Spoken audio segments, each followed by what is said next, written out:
दोस्तों SK electronics work में आपका स्वागत है। दोस्तों कैसे हैं आप सभी, आशा करते हैं आप बहुत अच्छे होंगे। दोस्तों आप बेशक होम थिएटर का, एम्पलीफायर का, कैसा भी आप काम करते हो इलेक्ट्रॉनिक्स में, लेकिन आप काम करते हो तो ये वीडियो आपके लिए बहुत ज़्यादा इंपॉर्टेंट है। पूरी देखना, बहुत अच्छी वीडियो है। जैसे आज ये हमारे पास एक पीसीबी है, इस पीसीबी के अंदर कोई भी एरर कोड आता है तो हम कैसे समझे, बिना कोड के, बिना लिस्ट के, और उसे कैसे सॉल्व करेंगे। बहुत सिंपल तरीके से 5 से 10 मिनट की वीडियो रहेगी, पूरा समझा दूंगा। और कोई भी अगर आपके पास इस तरह की पीसीबी आती है, इन्वर्टर की, नॉन इन्वर्टर की, तो उसमें आप एरर कोड को निकालना सीख जाएंगे। आज हम एरर कोड बिल्कुल क्रिएट करके दिखाएंगे, और कौन सा एरर कोड कब आता है, किस चीज़ का होता है। बिल्कुल कोई सी पीसीबी हो, आप एक बार में ही पहचान जाएंगे कि भाई हाँ, ये एरर कोड इस चीज़ का है। तो चलिए शुरुआत करते हैं। जब दोस्तों नॉर्मल कंडीशन में रहती है तो हमारी पीसीबी 5 मिनट बिल्कुल परफेक्ट चलती है, तो बिल्कुल ठीक है, हमारी कोई दिक्कत नहीं है, पीसीबी की दिक्कत नहीं है, ठीक है। तो हम यहाँ पे नॉर्मल कंडीशन में इसे सेट को ऑन कर लेते हैं। यहाँ पे एक बटन दिया होता है, या रिमोट से जो भी हमारा टेम्परेचर सेट रहता है उसे हम नीचे कर ले आते हैं, मतलब 16-17 जितना भी। तो हम इसे यहाँ पे ले आते हैं। अभी देख सकते हैं इस पीसीबी के अंदर कोई भी एरर कोड नहीं है। यहाँ पे 16 लिखा हुआ आ चुका है, और यहाँ पे हमारी मोटर भी चल रही है, आप देख सकते हैं मोटर चल रही है, और यहाँ पे कोई भी एरर कोड नहीं है। इसकी आउटपुट भी आती है। अब देखिए दोस्तों, सबसे पहले अगर आपका पीसी में ऑन होते कोई भी एरर कोड आता है, आपको उस एरर कोड को समझना है। चलिए हम इसके अंदर एरर कोड को क्रिएट करते हैं। तो पीसीबी को पहले बंद करते हैं। हमने सेंसर निकाल दिया। मान लीजिए कि आपको पता क्या चलेगा कि सेंसर का एरर है, तो मैं आपको बता देता हूँ। यहाँ से हम मान लीजिए कि कोई भी एक सेंसर की, तो यहाँ पे 2 सेंसर लगे हुए हैं, एक कॉयल सेंसर है, एक यहाँ पे ये रूम सेंसर है। रूम सेंसर की यहाँ पे RT लिखा रहेगा, यहाँ पे RT, यहाँ पे IPT, ठीक है। यहाँ RT जो होता है रूम थर्मिस्टर रहता है। तो हम इसका कनेक्टर एक यहाँ से निकाल देते हैं। देखो, जब हमारा कोई भी सेंसर ख़राब होता है तो उसका एरर कोड किस तरह से आता है। तो हमने इस थर्मिस्टर को अब लगा दिया, यहाँ पे एक एक पिन निकाल दी हमने। चलिए ऑन करते हैं पीसीबी को। 16 पे आ गए, ठीक है। देखो तुरंत ही यहाँ पे E1 आ रहा है। पीसीबी के 2 सेकंड, 2-3 सेकंड बाद ही ऑन होती है। देखो बंद करता हूँ, ऑन करता हूँ। एक, देखो अभी तो बंद है, हालांकि हम देखो 2-3 तीसरी सेकंड में आ गया मतलब कोड। देखो बंद करता हूँ, दोबारा चालू, 1 2 3, ये देखिए 3 पे हमारा यहाँ पे एरर कोड आ गया तुरंत ही।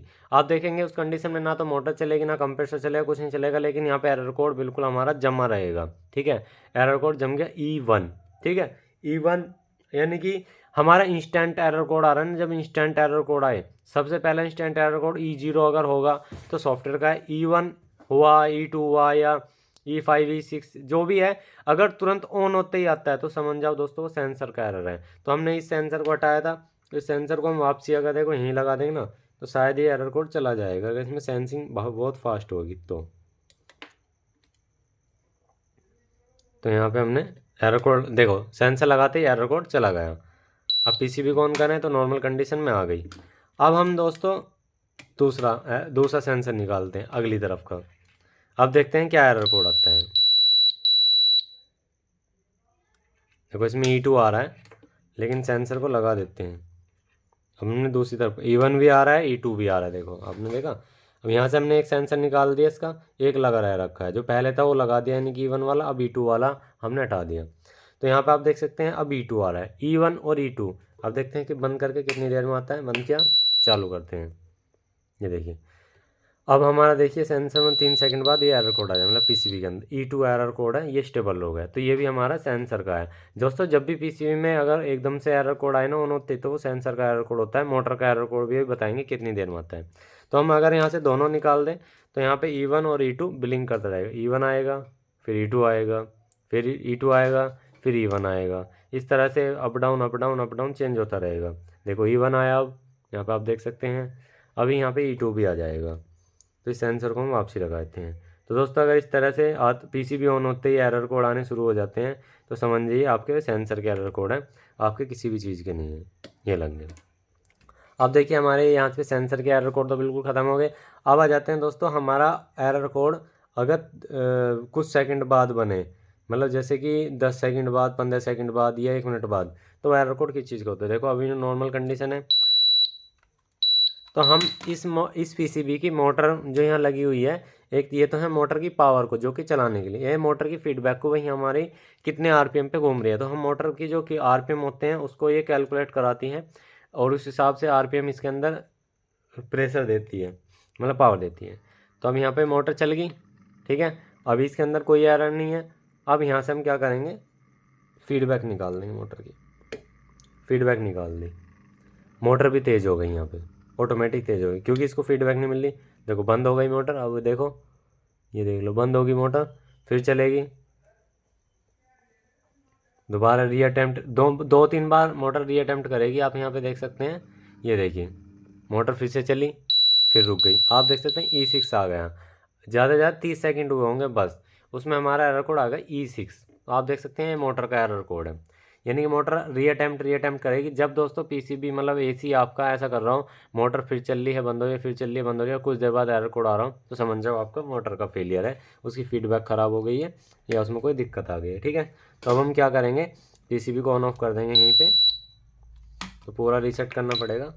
अब देखो हमारा कोई भी एरर कोड नहीं आएगा, अभी आप देखेंगे, ये देखिए। अब रही दोस्तों ज़्यादा लंबा टाइम की, देखो पहला एरर कोड मैंने आपको बताया जो इंस्टेंट आ रहा हो वो सेंसर को होता है। दूसरा एरर कोड दोस्तों अगर आपका 30 सेकंड बाद या 15 सेकंड बाद आ रहा है, मोटर को होता है, री अटैम्प्ट करती रहती है मोटर, फिर अपने आप बंदी हो जाती है। फिर अगला एरर कोड आ जाता है दोस्तों 3 मिनट बाद का एरर कोड। अगर सही 3 मिनट बाद का इन्वर्टर एसी कोड आ रहा है कोई भी, तो समझ जाओ कम्युनिकेशन का है, ठीक है। और फिर आता है दोस्तों 5 या 10 मिनट बाद। तो होता क्या है, सेंसर पे उसे फिर ये पता लगने लगता है, बर्फ़ जम जाती है वहाँ पे। क्यों जमती है, या तो हमारी गैस कम हो तब बर्फ़ जमती है, हमारी जो कूलिंग कोयल है, तो उसका टेम्परेचर बहुत ज़्यादा डाउन चला जाता है और सेंसर को लगता है कि हाँ भाई वहाँ ज़्यादा आइस जम गई है, इसे बंद करा जाए, डिफ्रोस्ट करा जाए। तो वहाँ पर क्या होता है, एरर कोड आ जाता है E5 E2, मतलब E5 हुआ, E7 हुआ, कुछ इस तरह का। तो दोस्तों वो हमारा वहाँ पे फ्रीजिंग यानी कि गैस की प्रॉब्लम रहती है। तो दोस्तों इस तरह से आप पीसीबी के अंदर एरर कोड को पता लगा सकते हैं। आपको एरर कोड का टाइम पता होना चाहिए, तुरंत आ रहा है तो सेंसर का है, 30 सेकंड बाद आ रहा है तो मोटर का है, 3 मिनट बाद आ रहा है तो कम्युनिकेशन का है, अगर आपका 10 मिनट 5 मिनट बाद चलने के बाद आ रहा है तो आपके गैस की कमी है एसी के अंदर। अगर आधा घंटे 1 घंटे बाद भी एरर आ रहा है तब भी गैस की कमी है या कंप्रेसर में दिक्कत है। तो दोस्तों ये इस वीडियो के माध्यम से हमने आपको ये समझाया कि किसी भी एसी के अंदर से एरर कोड को कैसे निकाला जाता है। अगर आपके गैस मतलब एसी के अंदर कोई भी एरर कोड है तो हम हमसे साझा करें, उसका मॉडल नंबर लिख के भेजें, मतलब जो भी कंपनी है, और हम आपको बता दें किस चीज़ का एरर कोड है और आपको क्या चीज़ चेक करनी है पीसीबी के अंदर और उसको कैसे सॉल्व कर सकते हैं। तो जब दोस्तों अगर आपका इंस्टेंट आए तो आपको सेंसर चेंज करने हैं, 3 मिनट बाद आए तो आपको फीडबैक चेक कर लेनी है। अगर 30 सेकंड बाद, सॉरी, अगर 3 मिनट बाद आए तो यहाँ पे जो कम्युनिकेशन सेक्शन है उसको चेक कर लेना है, वो चेक हो जाता है। 15 वोल्ट ओके होनी चाहिए, 25 वोल्ट ओके होनी चाहिए, और नहीं तो आउटडोर पे कमी हो जाती है। उस पर हमने ऑलरेडी वीडियो बना रखी है अपने चैनल पे। तो वीडियो अच्छा लगा एक लाइक कर देना, आपके लिए मेहनत करके आपको समझाया। तो मिलते हैं नेक्स्ट वीडियो में। जय हिंद, जय श्री राम दोस्तों।